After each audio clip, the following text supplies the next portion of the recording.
Okay, my van is on the jacks. Let's see what's going on.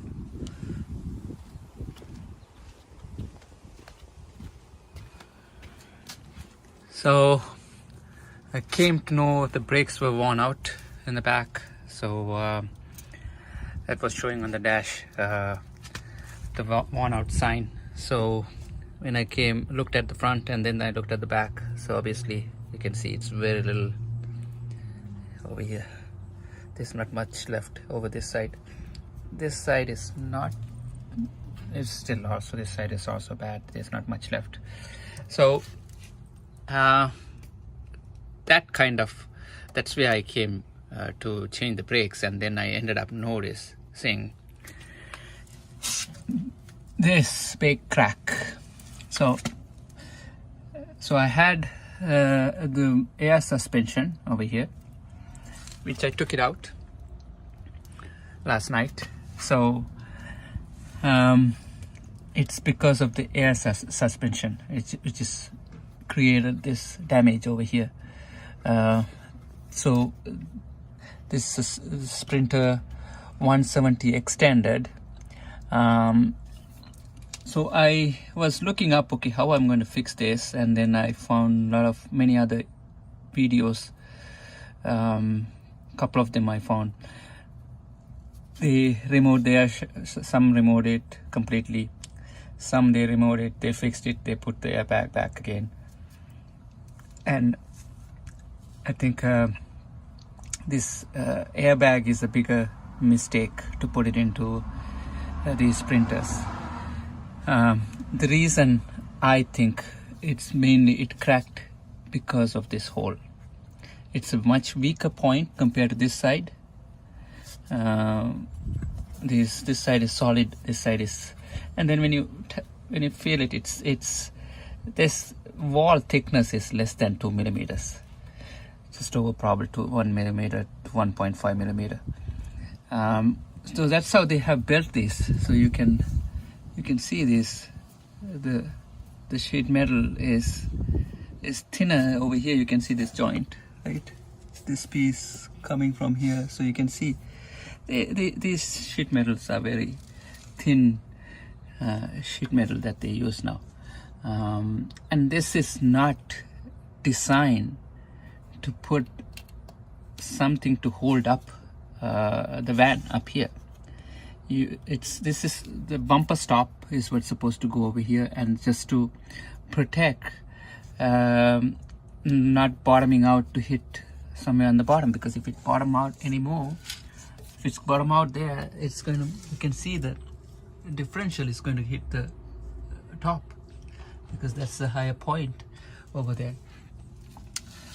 What they have made is like, you're not supposed to jack anywhere here when you're even lifting the van. You're supposed to jack over here.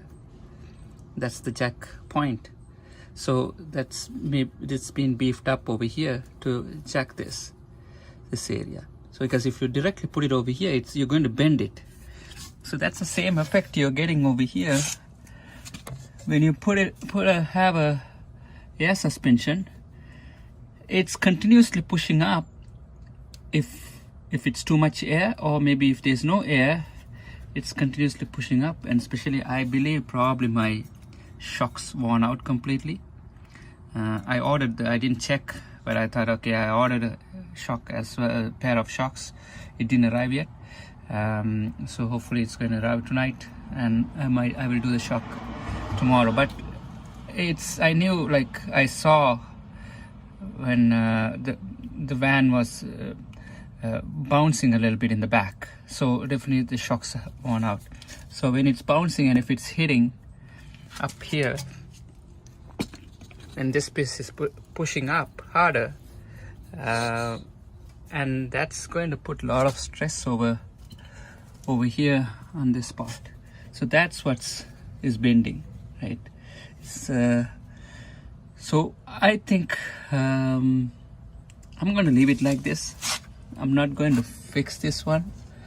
Definitely there is a big, I can see through the crack on the other side too. So this is the same situation on the other side of the rail as well. I'm going to sand it, and then probably maybe put a small bead of weld, or I might not even do that. Paint it, make sure it doesn't rust anything. It doesn't create rust on this crack. That's what I'm going to do, because I don't think by putting an additional metal piece over here and doing all that going to benefit this situation. Maybe if I'm going to put the bumper, then it's going to help a little bit, right? But I'm going to put it, I'm thinking of maybe putting another spring, put another additional spring on this leaf spring. So if I'm going to do that, I think this is going to be a little bit stiffer. I'm not going to see this is coming all the way up here to well, it's not supposed to come up there anyway, but I'm going to see right now it's resting. It's almost like it's you can see the jacks are over there, and so this is how it's going to be when I have the tires. I'm going to have this space, and I'm going to probably put the rubber over here to give a little bit of cushion, so the differential doesn't go and hit on the top, right? And but I don't think I'm going to make it anything beefing up or anything over here.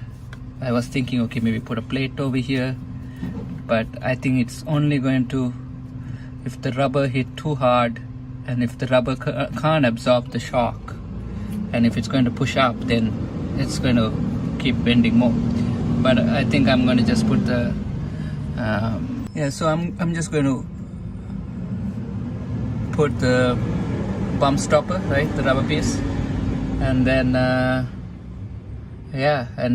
going to leave it like this. I don't think it's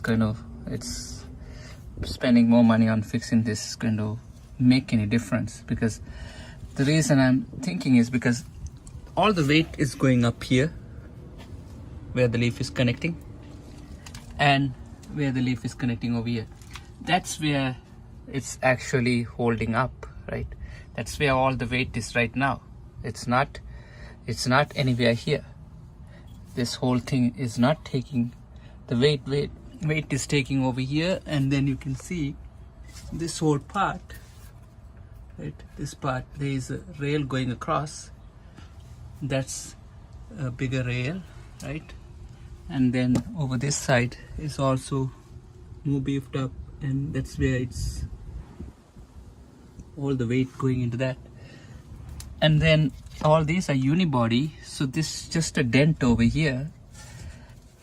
That dent was created because of just this is pushing up, not because of this is sagging down. So that's what my thought process. Feel free to comment what you guys thinking. I would really like to hear from what you guys thinking. And so look at underneath, right? That's where it's been. It's cracked, and then underneath it's bent over here as well. So because this is pushing up, kept pushing up, so that's how it's being damaged. So so let me know what you guys think.